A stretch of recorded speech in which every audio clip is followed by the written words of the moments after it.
এই গরম থেকে বাঁচার জন্য তো একটু ঠান্ডা ঠান্ডা কিছু খেতে ইচ্ছে করছিল, কিন্তু বাইরে যাওয়ার একদম আমার মধ্যে সাহস নেই। তাই ভাবলাম আজকে একদম কফি শপের মতনই কফি বানাবো বাড়িতে।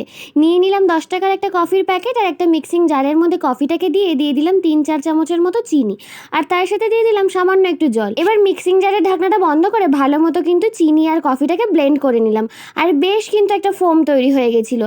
এবার নিয়ে নিলাম 2টো গ্লাস আর তার মধ্যে দিয়ে দিলাম 4-5 টুকরো বরফ, আর দিয়ে দিলাম একদম ঠান্ডা ঠান্ডা দুধ। দিয়ে ওপর থেকে ওই বানিয়ে রাখা মিক্সচারটাকে কিন্তু ভালো মতো দিয়ে দিলাম। আমি এখানে 2 চামচ মতো দিয়েছিলাম, তোমরা চাইলে তোমাদের ইচ্ছে মতো দিতেই পারো। দিয়ে ভালো করে একটু মিলিয়ে নিলাম দুধের সাথে কফিটাকে। এরপরে ওপর থেকে দিয়ে দিলাম আবারও ঠান্ডা ঠান্ডা আইসক্রিম। আর আইসক্রিমটা দেওয়ার পরে তো একদম কফি শপের কফির মতোই দেখতে লাগছিল। এই গরম থেকে স্বস্তি পাওয়ার জন্য কিন্তু এরকম ঠান্ডা ঠান্ডা কোল্ড কফি খেলে আর কিছুই লাগবে না। তো তোমরাও একবার ট্রাই করে দেখো। ভিডিওটা এই পর্যন্তই। ভিডিওটা ভালো লাগলে একটা লাইক করে দিও আর চ্যানেলটাকে অবশ্যই সাবস্ক্রাইব করে দিও।